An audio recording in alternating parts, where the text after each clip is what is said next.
We ain't moving from this land. This land is mine. You have no rights here. We will not leave.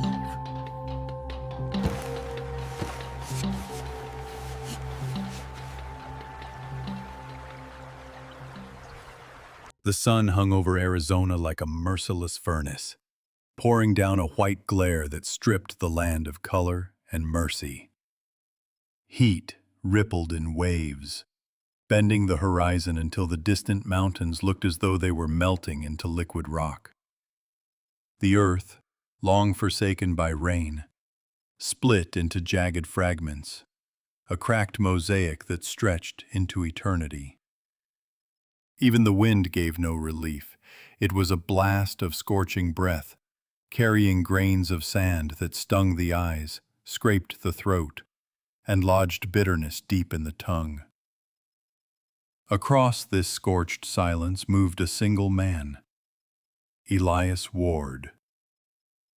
Each step was slow, measured, but familiar, as though he had walked this stretch of desert 1,000 times before.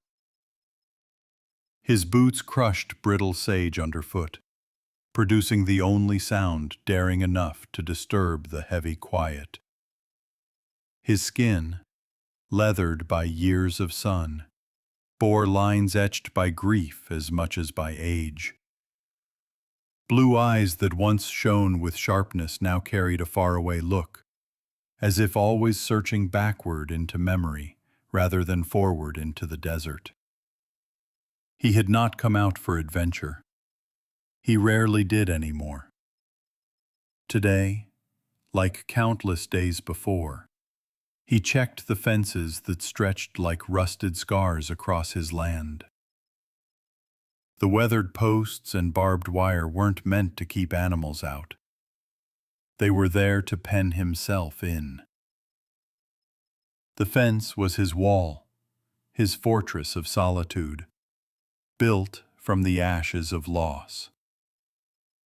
Years ago, sickness had taken his wife, and since then he had walled himself off from the world, alone with ghosts that spoke only in silence. He stopped at a post, its wood hot enough to burn his palm. His gaze drifted to the small cabin in the distance, a lonely blot of wood against a sea of dust. Inside, time had stopped. A rocking chair still rested in the corner. A wool blanket still hung where she had left it. Sometimes, at night, he swore he heard her soft cough, or felt the warmth of her beside him. But dawn always broke with cruel honesty, reminding him, like a living being, than a young tree ripped from soil, withering under a merciless sun. But what froze Elias was not her frail state. It was what she clutched to her chest with desperate arms. A water pouch of Apache make, its leather decorated with simple, elegant patterns. She hugged it as if it were treasure, a talisman against death itself. Yet Elias saw the truth. The pouch sagged flat, its hide wrinkled and dry. Empty. A cruel emblem of life drained away. He stood locked in place, torn between two worlds. He could turn away. No one would know. The child did not belong to him, not to his life, not to his carefully guarded solitude. To help her was to welcome trouble, to invite strangers, to shatter the thin walls he had built around his heart. His own canteen held only enough water to last until his next long trip to the well. To share it would be reckless, maybe fatal. He looked at the steel canteen dangling at his side, then at the girl's bloodied lips. In her thirst, he saw his wife again. Those final days when fever had stolen her strength and she had begged for a sip of water to cool the fire inside her. Memory struck him like a knife, cutting open an old wound that had never healed. Something cracked inside him. He no longer saw an Apache stranger, no longer saw danger. He saw life, fragile and flickering, clinging desperately to the edge. He saw a chance to keep that flame from going out. The harsh click of the canteen cap broke the desert silence. Elias knelt beside the child, his hands gentle as he lifted her head. He tilted the mouth of the canteen toward her lips. A single drop rolled free, then another. Precious pearls that slid across dry skin and soaked into her mouth as if swallowed by the earth itself. She stirred faintly. Her eyelashes trembled. A weak sound escaped her throat, little more than a whimper. Still, she held tight to her empty pouch, unwilling to let go. But her body recognized what her mind could not. Inside the cabin, the air was cooler, though still heavy with heat. The girl lay on a crude bed Elias had made from leaves and an old blanket. Her dark eyes were open now, wide and wary. She clutched the empty water pouch to her chest like a shield. Silence hung between them, tense as a drawn bowstring. Elias set a tin cup of water beside her. His voice rasped from disuse. "Drink." Slowly. She did not move. Her gaze lingered on the cup, then fixed on him with distrust. He understood. To her, he was no savior, just another white stranger. So he stepped back, giving her space, and sat quietly in the corner. It was a new kind of silence, not hollow like the years alone, but taut with unspoken questions. Then came the crunch of footsteps outside. Not wind, not animals. People. Elias stiffened, motioned for the girl to stay quiet, and peeked out. 3 figures approached across the desert. Women, tall and strong, their braids swinging, faces cut from Apache stone. The eldest led them, her eyes sharp, scanning the land. When she saw the cabin, suspicion hardened her face. Elias stepped outside, hand brushing his rifle. The women stopped, forming a wall. Their silence was a challenge. Then, from inside, a weak voice cried a single Apache word. The elder's expression broke. She shouted a name and ran forward, the others close behind. Elias stepped aside. The cabin filled with cries and tears. The girl reached for them, and the eldest, Neru, fell to her knees, clutching her sister. Zara and Toma surrounded them, touching her shoulders and hair, needing proof she was real. For a moment, the cabin overflowed with joy that even the desert could not kill. When the reunion eased, Neru turned to Elias. Gratitude glowed in her eyes. With broken English and gestures, Elias told what had happened. Neru listened, then bowed low, hand pressed his wife, her illness, his helplessness. His words fell heavy, stones pulled from his chest. Neru answered with her own story, of their green village, of Morrison's dam, of hunger and death. Her sorrow stretched wide as the desert. In their shared grief, Elias felt the wall between them crumble. They were no longer strangers of blood, but companions bound by loss. The fragile bond soon faced its test. One afternoon, dust rose on the horizon. Not from wind, but hooves. Elias doused the fire. He and the women waited, tense. A troop of riders emerged, led by a fat man on a fine horse. Kane Morrison. His face flushed with arrogance, his men grim and armed. "I know they're in there," he bellowed. "Come out, you savages!" Elias's grip tightened on his rifle.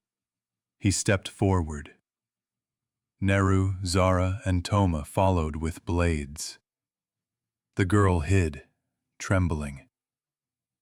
Morrison sneered. "Ward, I heard you were still rotting out here. Now you're harboring stolen property?" "They're not property," Elias said. Morrison waved a crumpled paper. "I own the water. By law, everything living from it is mine. These runaways belong to me." His voice dripped contempt, reducing people to cattle. Elias could have yielded.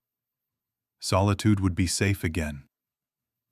But when he looked at them, the sisters, the child, he knew the choice had been made the moment he shared his last drop. "Your paper is greed's excuse," he declared. "Water is for life, not for sale. And people are not yours to own."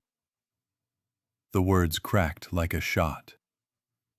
Morrison's face purpled with rage. His men shifted, hands on pistols.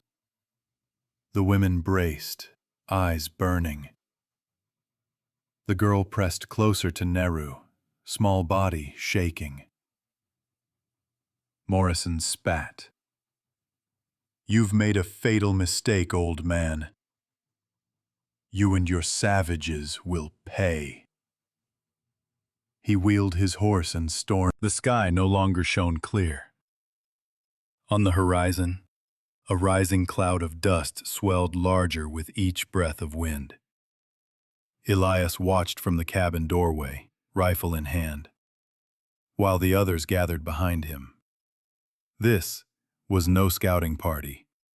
It was an army.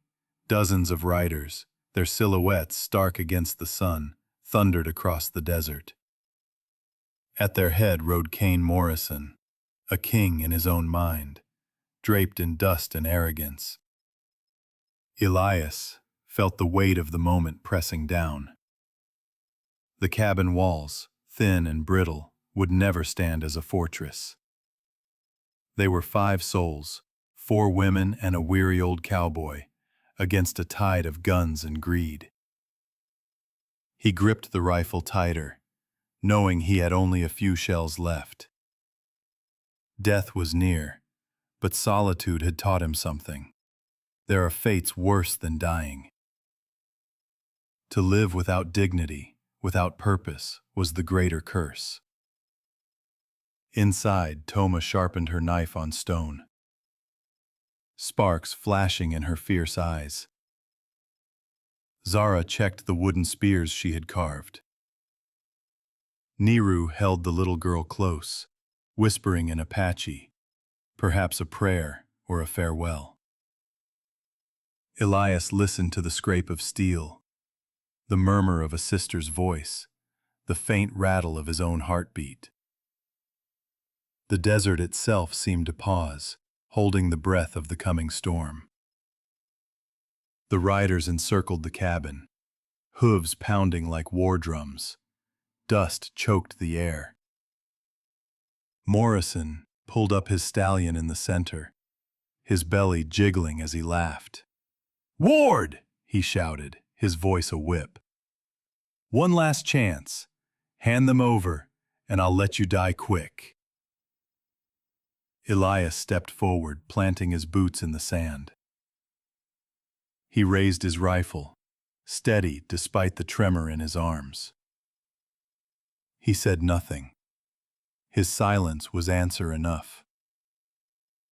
Neru, Zara, and Toma flanked him, their knives gleaming.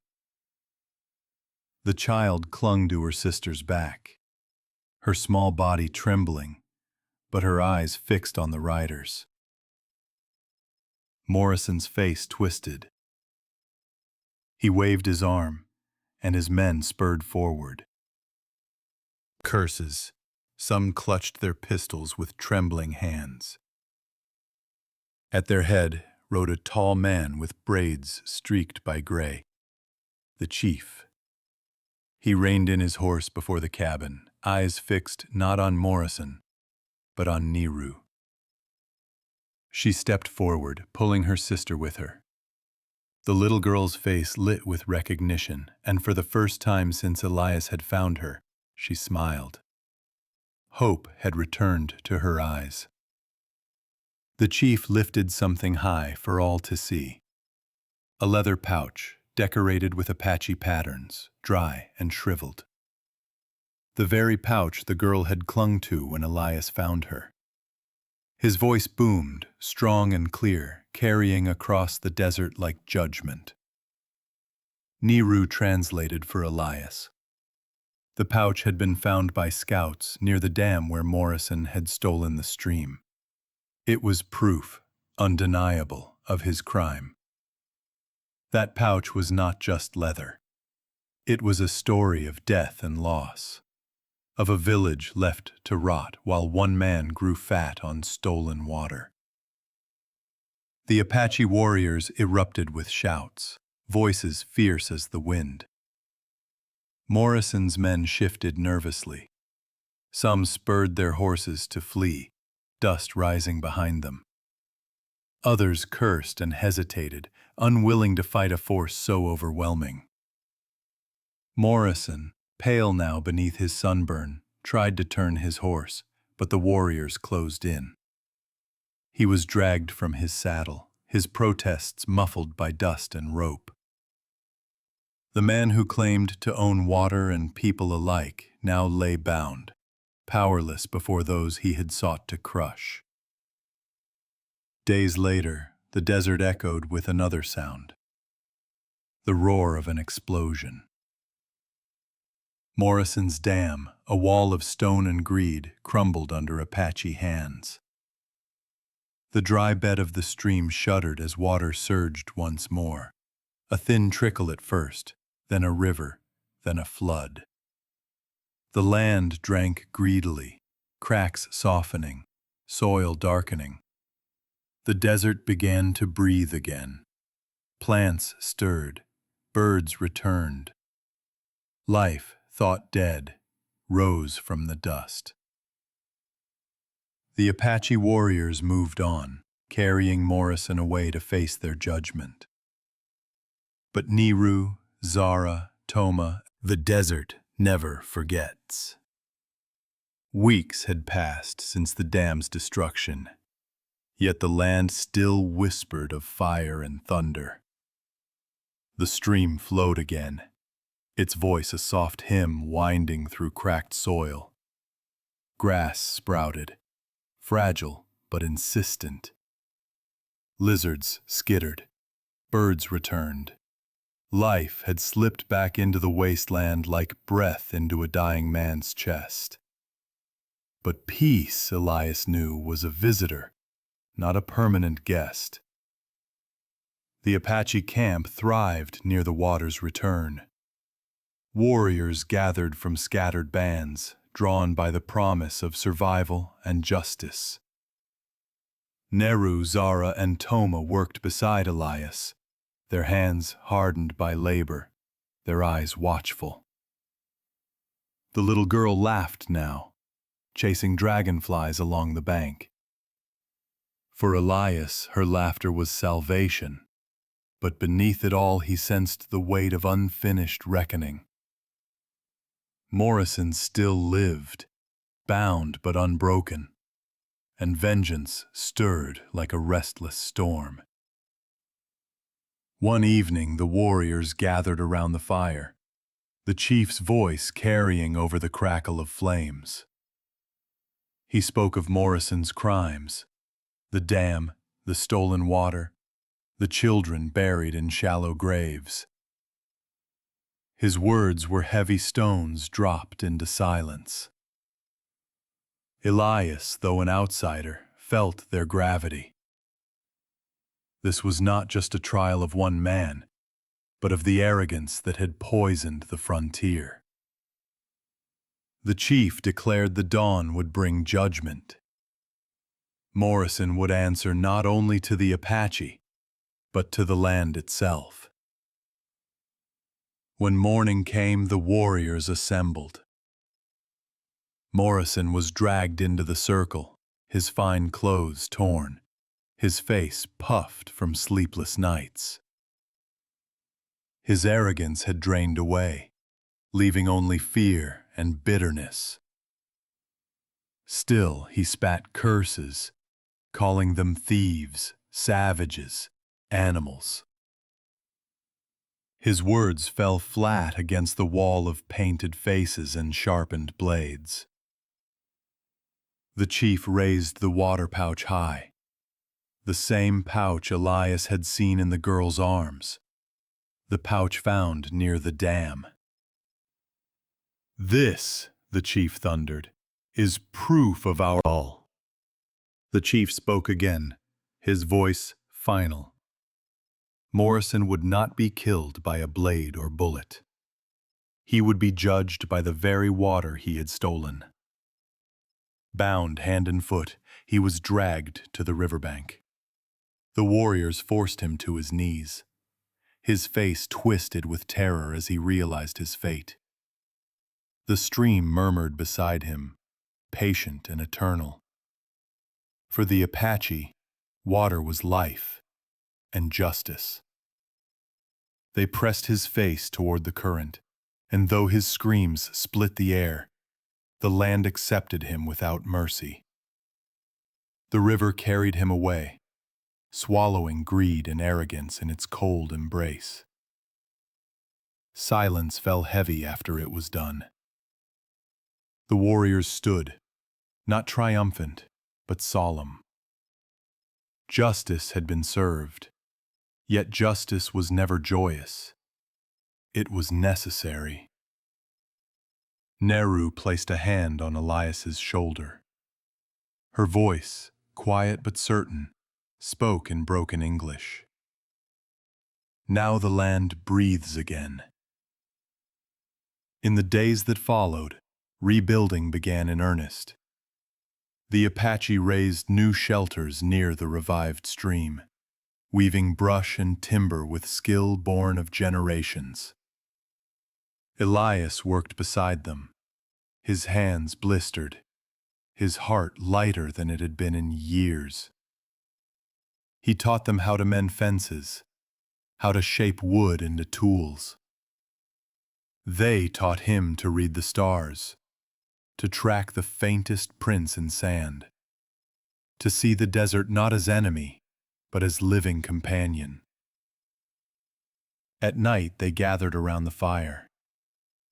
The little girl, no longer the fragile shadow Elias had first lifted from the sand, danced barefoot in the glow, her laughter spilling into the darkness. She called Elias father now without hesitation, and each time the word pierced him with both ache and joy. He had thought his heart a dry well, but she had filled it drop by drop until it flowed again. Still, Elias often walked alone to the ridge above the camp. From there he could see the desert stretching endless and wild, its scars healing slowly. He would hold his wife's faded photograph. The edges stretched vast and unforgiving. But for the first time in years, Elias did not fear its silence. He had a family. He had a people. He had a purpose. And in the whisper of water, he heard the promise of tomorrow. The desert had changed. Where once it was silent and cracked, water now laced its skin with silver veins. The stream trickled, then sang, then swelled, feeding the soil until grass sprouted and cacti bloomed in defiance of drought. The land, scarred by Morrison's greed, had begun to heal. For Elias Ward, the change outside mirrored the change within. The man who once measured his days in silence now found them filled with voices, laughter, and the rhythm of life. The Apache village grew stronger with each passing week. Huts rose from timber and brush, smoke curling from their chimneys. Children chased each other along the riverbank, their cries mingling with the call of returning birds. Hunters brought back meat, women gathered roots and herbs, and the stream gave them water freely, no longer chained by stone. Elias's cabin, once a fortress of solitude, now stood as part of a living community. It was no longer his prison, but the heart of something reborn. Elias worked harder than he had in years. His hands, once idle with grief, grew calloused with labor. He built fences, shaped tools, and mended roofs. He taught the younger men how to carve sturdy beams, how to fit joints tight so walls would stand against wind. In return, they taught him the old ways, how to track a deer by broken twigs, how to hear the difference between coyote song and wolf howl, how to find hidden springs beneath dry stone. They shared knowledge not as barter, but as kinship. The little girl, Saya, as Elias learned her name, was the brightest flame of all. No longer thin and hollow-eyed, she bounded through the village like sunlight set free. She called him father now without hesitation, her voice sweet as water poured on dry lips. Each time Elias felt both the ache of memory and the warmth of renewal. He had buried one family in sorrow, only to find another rising from